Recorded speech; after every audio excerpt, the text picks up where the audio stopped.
Avant de plonger dans cette histoire incroyable, pensez à vous abonner à la chaîne et à activer la cloche. Ici, chaque récit a quelque chose à dire, et vous ne voudrez pas en manquer un seul. Accusé à tort. Le gardien du milliardaire prouve finalement son innocence. La pluie tombait violemment sur le vaste domaine des Carter, une propriété aussi intimidante que la réputation de son propriétaire, William Carter, milliardaire redouté, connu pour sa rigueur implacable. Ce soir-là, le manoir brillait de 1000 lumières, mais l'atmosphère à l'intérieur était glaciale. À l'entrée principale, Ethan Morale, le plus loyal des gardiens, se tenait immobile, les mains tremblantes, le regard perdu dans le vide. Quelques heures plus tôt, sa vie avait basculé. Il avait été accusé d'un vol qu'il n'avait pas commis, un vol grave, qui impliquait un objet précieux du coffre personnel de Carter. Tous les caméras semblaient pointer contre lui. Les employés chuchotaient. Certains évitaient même son regard. Ethan, pourtant, servait cette maison depuis 8 ans. Jamais un reproche, jamais un écart. Il connaissait chaque pierre du domaine, chaque protocole de sécurité, chaque membre de la famille. Il donnait tout, mais ce soir, personne ne lui accordait le bénéfice du doute. Lorsque les gardes supérieurs lui avaient demandé de rendre son badge, il avait senti une douleur profonde, comme si on lui arrachait une partie de son identité. Et le pire, c'est que William Carter, celui qu'il respectait le plus, n'avait même pas pris le temps de l'écouter. Mais au fond de son cœur, Ethan sentait qu'il n'avait pas le droit d'abandonner. Quelqu'un avait voulu le piéger. Quelqu'un connaissait les failles du système. Et quelqu'un, quelque part, se réjouissait déjà de sa chute. Alors que l'orage grondait, Ethan serra les poings. Il venait de découvrir un détail que personne n'avait remarqué, une anomalie dans les logs de sécurité, une trace numérique minuscule, mais suffisante pour tout changer. Il leva les yeux vers le manoir. Il n'avait plus rien à perdre. Et il était prêt à risquer sa vie pour prouver ce que personne ne voulait entendre. Il était innocent. Ce que le milliardaire allait découvrir quelques instants plus tard, allait tout renverser. Le vent fouettait les fenêtres du poste de sécurité lorsqu'Ethan Morale fut convoqué à l'intérieur. Les alarmes venaient tout juste de s'arrêter, laissant derrière elles un silence lourd, presque étouffant. Sur les écrans, une image restait figée, la silhouette d'un homme entrant dans la salle du coffre-fort. Le visage était masqué, la démarche neutre, mais les vêtements, eux, étaient identiques à ceux qu'Ethan portait ce soir-là. Dans la pièce, 3 superviseurs attendaient déjà. Le chef de la sécurité, Derrick Vaughn, un homme massif au regard dur, le fixait comme un prédateur fixant sa proie. Ethan Morale, commença Derrick d'une voix grave, tu sais pourquoi tu es ici? Ethan inspira profondément. Non, monsieur. Mais je suppose que cela a rapport avec l'alerte du coffre. Derrick appuya sur un bouton. L'écran se remit en marche. La silhouette masquée s'approcha du coffre, tapa un code, et entra. La vidéo dura moins de 40 secondes. Lorsque les lumières se rallumèrent, un frisson parcourut Ethan. Ce n'était pas lui. Mais c'était, parfaitement préparé pour que ce soit lui.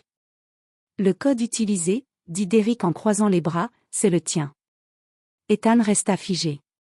C'est impossible.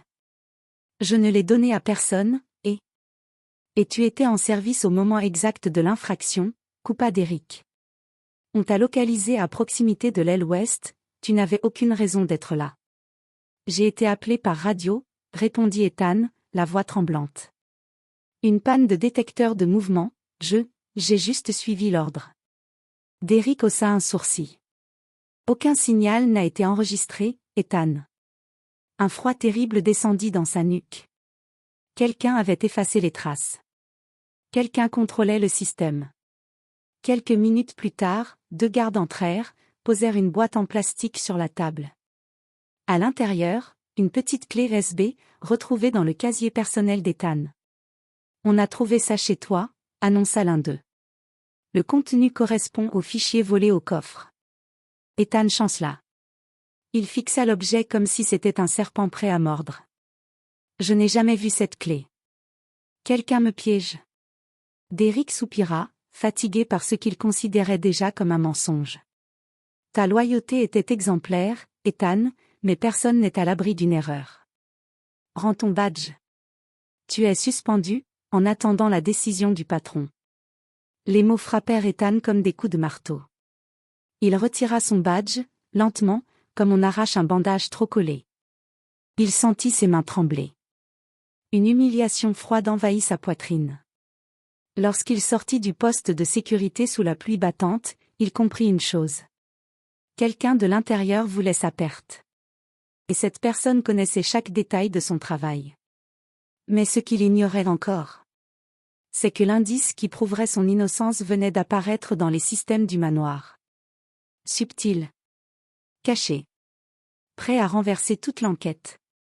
La pluie martelait toujours les vitres lorsqu'Ethan, trempé jusqu'aux os, s'abrita sous la petite avancée du bâtiment ouest. Son cœur battait à tout rompre. Il revoyait encore la scène, la vidéo, la clé USB dans son casier, le badge qu'il avait dû remettre. Tout était trop parfait. Trop orchestré. Il sortit son vieux téléphone, essuya l'écran du revers de la main et tenta de se connecter au réseau interne du domaine. Il connaissait encore certains accès secondaires, ceux que les superviseurs négligeaient, persuadés que personne n'avait besoin de fouiller aussi loin. Après quelques secondes, une interface apparut. Ethan tapa un code qu'il n'avait jamais partagé avec personne, celui d'un tunnel d'accès utilisé uniquement en cas d'urgence informatique. L'écran chargea. Puis, un détail attira immédiatement son attention. Un fichier système modifié, exactement 5 minutes avant l'infraction. Un fichier que seul un technicien ou un superviseur pouvait toucher. Un fichier que lui n'avait aucune raison d'ouvrir. Il cliqua. La page s'afficha, révélant une ligne étrange, presque insignifiante. Un identifiant temporaire, généré automatiquement, masqué dans les logs. Ce type de code n'apparaissait que lorsqu'une entrée externe forçait l'accès au réseau. Quelqu'un a piraté le système, de l'intérieur, murmura Ethan. Il fit défiler les données, centimètre par centimètre. Ses yeux tombèrent alors sur une séquence. Un nom. Un identifiant unique. Vaughn ADM 02. Le compte administrateur de Derrick Vaughn, le chef de la sécurité lui-même. Ethan recula brutalement, comme s'il venait de toucher quelque chose de brûlant. Non, c'est pas possible. C'est lui? Les pièces du puzzle commençaient à s'assembler. Les faux appels radio. La vidéo trafiquée. La clé USB retrouvée, comme par hasard, dans son casier. La précipitation à l'accusé. Ethan sentit une rage froide monter en lui. Mais aussi une peur profonde, si Derrick était derrière tout ça, alors l'affaire était beaucoup plus dangereuse qu'il ne le pensait. Il savait qu'il devait agir vite. Mais avant qu'il ne puisse analyser davantage, l'écran de son téléphone se mit soudain à vibrer. Puis à clignoter. Une fenêtre s'afficha. Session interrompue, accès détecté. Quelqu'un venait de remarquer qu'il fouillait les logs. Ethan rangea son téléphone, son esprit en ébullition. Il n'était plus seulement accusé. Il était maintenant surveillé. Et celui qui voulait sa perte venait peut-être déjà à sa recherche, dans cette même nuit noire. Le grondement du tonnerre couvrit le bip strident qui venait de retentir sur l'écran d'Ethan. Le message était clair. Quelqu'un l'avait repéré. Il leva la tête, scruta autour de lui. Le domaine, pourtant familier, semblait soudain hostile. Les lumières de sécurité clignotaient avec une régularité oppressante, projetant des ombres déformées sur les murs du bâtiment. Chaque bruit, chaque pas dans la boue résonnait comme un avertissement. Ethan glissa son téléphone dans sa poche et se mit en marche, discrètement, en contournant les zones éclairées. Il connaissait les angles morts, ces endroits où les caméras n'avaient jamais été ajustées correctement. Il les avait signalés des dizaines de fois. On ne l'avait jamais écouté. Ce soir, ironiquement, cela sauvait peut-être sa vie. Mais alors qu'il approchait du parking réservé au personnel, une silhouette massive se détacha de l'entrée principale. Même à distance, Ethan reconnaissait cette démarche lourde, sûre, presque trop confiante. Derrick Vaughn. Le chef de la sécurité avançait d'un pas calme, tenant une tablette dans la main. Il vérifiait les flux vidéo en temps réel. « Il me cherche », murmura Ethan, un frisson glacé le parcourant. Il recula instinctivement, mais son pied glissa sur une flaque d'eau. Il se rattrapa in extremis sur un poteau métallique. Clang! Un bruit sec. Léger, mais assez pour attirer l'attention de Derrick. L'homme leva brusquement la tête, scrutant l'obscurité. « Ethan » appela Théil, sa voix tonnant dans la nuit. « Je sais que tu es là. Tu te compliques inutilement la vie, tu sais ?» Ethan resta immobile, retenant sa respiration. « Tu sais ce que le patron pense déjà de toi. Tu n'as aucune chance de t'en sortir. Le mieux que tu puisses faire, c'est venir discuter calmement. » Un mensonge. Ethan le sentait. Derrick n'était pas venu pour discuter. Un flash lumineux se refléta sur la tablette, éclairant un instant son visage. Ethan vit alors ce qu'il craignait. Derrick venait d'ouvrir les vidéos des caméras thermiques, celles qui repéraient la chaleur corporelle même dans le noir. Merde, il va me trouver. Ethan se mit à courir, silencieusement, glissant entre les haies du jardin latéral. Derrick, voyant une masse de chaleur se déplacer à l'écran, hurla. « Arrête-toi immédiatement !» Mais Ethan ne s'arrêta pas. Il atteignit la remise technique, ouvrit la porte de force et s'y réfugia. La pièce sentait l'huile, la poussière et les outils métalliques. Il referma la porte à peine, s'accroupit derrière une étagère et tenta de retrouver son souffle. Son cœur battait si fort qu'il craignait que Derrick l'entende jusqu'ici. Quelques secondes plus tard, la porte d'entrée du hangar grinça. Un pas lourd résonna. Puis un autre. Derrick venait d'entrer. « Tu veux jouer à cache-cache » dit-il, sa voix résonnant entre les murs. « Tu te bats contre quelqu'un de bien plus intelligent que toi, Ethan. » Ethan serra les dents. Il regarda autour de lui, cherchant une issue. Là, derrière un vieux générateur, une petite trappe au sol. Il rampa en silence. Derrick avançait lentement, scrutant chaque recoin. « Et dire que le patron avait confiance en toi. » Ethan atteignit la trappe, souleva délicatement le panneau. Un couloir technique. Étroit. Sale. Mais c'était une sortie. « Où que tu sois, tu ne sortiras pas du domaine, » continua Derrick. Jeté à l'œil depuis longtemps. Ethan entra dans la trappe. La referma. Et commença à ramper dans le noir complet. Derrick arriva quelques secondes plus tard devant l'étagère vide. Il sourit. Un sourire qui glaça l'air. « Très bien, tu veux jouer ? Jouerons. » Mais ce que Derrick ignorait, c'est qu'Ethan venait de trouver, dans ce couloir souterrain, quelque chose qu'il n'avait pas cherché. Quelque chose qui allait faire basculer toute l'enquête. Le couloir souterrain était étroit, humide, éclairé seulement par les faibles lueurs rouges des câbles électriques. Ethan avançait lentement, ses mains glissant sur les parois froides, cherchant un équilibre dans cet espace où aucun garde ne venait jamais. Sa respiration résonnait dans le tunnel comme un écho lointain. Il n'avait aucune idée d'où menait ce passage. Il savait seulement une chose, s'il remontait à la surface maintenant, Derrick l'attendrait. Et ce ne serait pas pour parler. Alors il continua d'avancer, jusqu'à apercevoir, au bout d'une dizaine de mètres, un éclat lumineux bleu. Une petite pièce technique s'ouvrait devant lui. Ethan rampa jusqu'à l'entrée, se redressa et resta figé.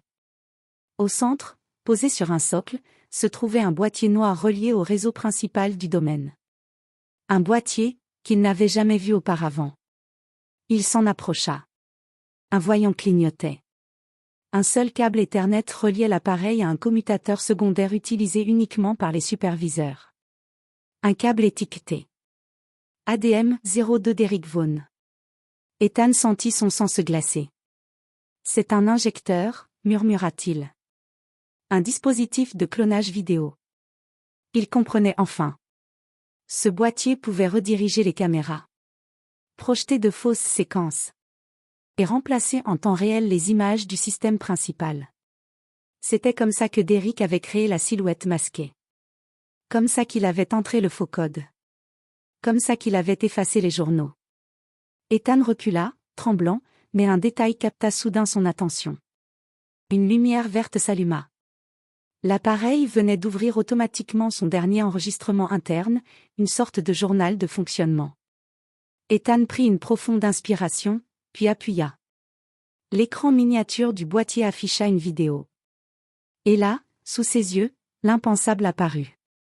Derrick Vaughn, seul, entrant dans la salle du coffre, portant l'uniforme d'Ethan. Derrick saisissant les dossiers, les plaçant dans une clé USB. Derrick regardant directement la caméra. Puis appuyant sur un bouton qui lançait la fausse séquence vidéo incriminant Ethan. « Tu es fini », murmura Ethan, ses yeux s'emplissant de larmes de soulagement et de colère. Il sortit son téléphone, lança un enregistrement et filma tout. Le boîtier, les câbles, la vidéo, le nom du superviseur. Il venait d'obtenir la preuve ultime. Mais soudain. Boum. La porte du couloir technique vola presque de son cadre. « Ethan !» hurla une voix déformée par la rage. « Derrick !» Ethan éteignit l'appareil, bondit dans le tunnel et se mit à courir. Le bruit des pas lourds de Derrick résonnait derrière lui. Il courut, jusqu'à atteindre une grille métallique menant à l'extérieur du domaine. Il força l'ouverture de toutes ses forces. La grille céda. Ethan s'échappa dans la nuit, fonçant vers la maison du gardien, hors du champ des caméras. Il verrouilla la porte, grelottant. Il envoya la vidéo, directement au milliardaire William Carter. Quelques minutes plus tard, son téléphone vibra. Une seule phrase apparut. « Reste où tu es. J'arrive. » L'aube se levait lorsque 3 voitures noires pénétrèrent dans le parking arrière. William Carter en sortit, accompagné de 2 agents privés. Il entra dans la petite maison du gardien, regarda Ethan droit dans les yeux, puis posa une main ferme sur son épaule. « Je te dois des excuses. Et bien plus que ça. » Derrick fut arrêté dans la même heure. Le boîtier, confisqué. Les preuves, irréfutables. Ethan, lui, fut réhabilité immédiatement. Et promu au poste de responsable général de la sécurité. Ce jour-là, il comprit une chose. La vérité peut être ensevelie, maquillée, falsifiée. Mais elle finit toujours par remonter à la surface.